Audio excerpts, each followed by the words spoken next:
as West Asia teeters on the edge of an all-out war. Let's rewind to the events earlier this month that set the stage for this perilous situation.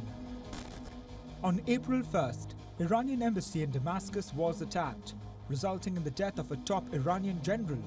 Israel was immediately blamed for the assault. In the past, Israeli forces have carried out attacks against high-value Iranian targets. However, this time, Tehran decided to respond directly.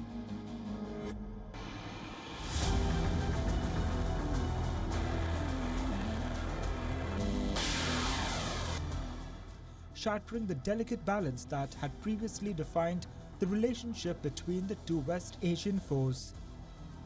Israel has vowed to respond to Iran's unprecedented attack, though not revealing how it will do so. Iran's president warns that even the tiniest invasion of its territory would bring a massive and harsh response, pushing the region to the brink. I don't want to exaggerate, but we are on the edge of a war, a regional war in the Middle East, which will be sending shockwaves to the rest of the world, and in particular to Europe. Israel is being urged to maintain restraint, but the Israeli Prime Minister seems firm on his vow to punish Iran. I thank our friends for their support in defending Israel, and I say this for both the verbal support and support in actions. They also have all kinds of proposals and advice. I appreciate it, but I want to be clear. We will make our decisions on our own, and the state of Israel will do what it needs to defend itself.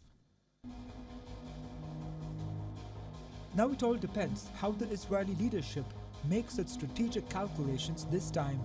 What's worrying Washington is that its long-term ally, Israel, chose to keep it in dark about its role in Damascus strike.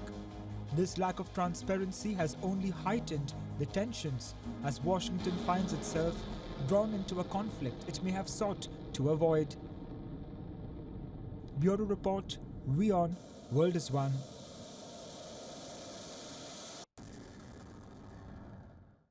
Okay, for more on this, we are being joined by Dr. Gilbert Doctorow, author, historian, and political commentator, joining us from Brussels. Thank you so much for joining us on WION, and welcome back.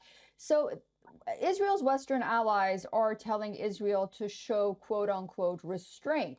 Prime Minister Netanyahu says that thanks for the advice, but Israel is a sovereign nation and will make its own decisions.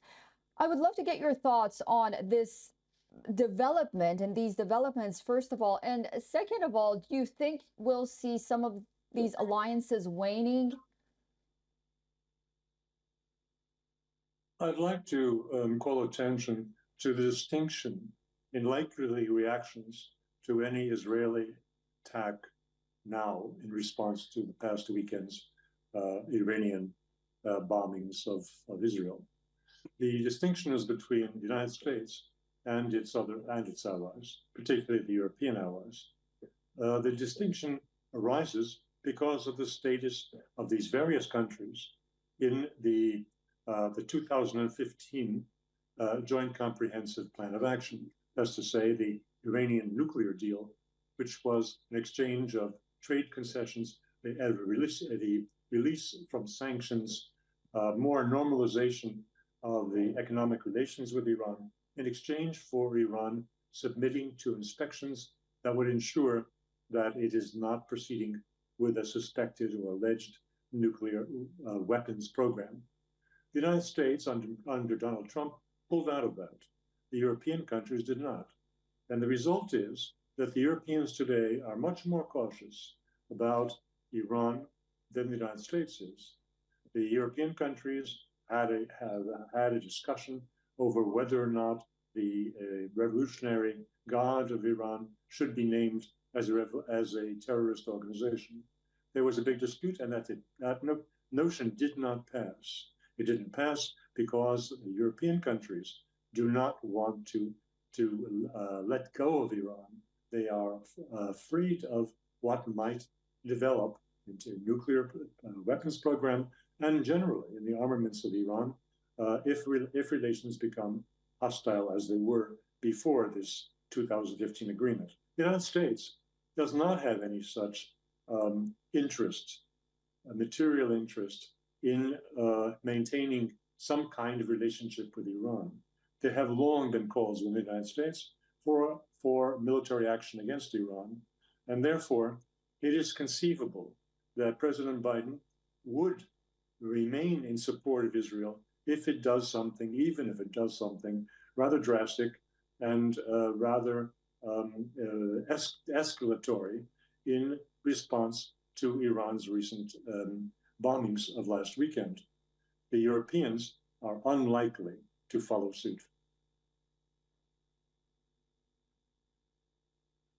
And since we're talking about the Biden administration, I guess some are wondering whether even President Biden wants to hold Israel back from this possible retaliatory attack. And if it does, would it be able to persuade Prime Minister Netanyahu to do that?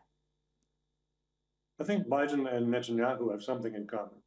They are both gambling everything for the sake of re-election.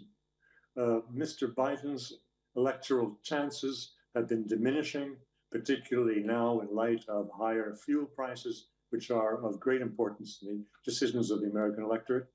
And if you look at the relationship with Iran and the possibility of a confrontation with Iran, for Biden's chances, that paradoxically could enhance his chances. Most of the Republicans are in favor of a conflict with Iran. They have been for decades. A large portion of the Democratic Party also has hostile feelings towards Iran and would welcome rather than become averse to a military clash with Iran. So from an electoral standpoint, Mr. Biden, just like Mr. Netanyahu, could conceivably profit from the countries going to war. Very interesting. Dr. Gilbert Doctorow, thank you so much for that excellent analysis and taking us back all the way to the JCPOA and now to the upcoming elections to both countries as well. We'll be following this story very closely, and I do look forward to speaking to you again very soon. Thank you.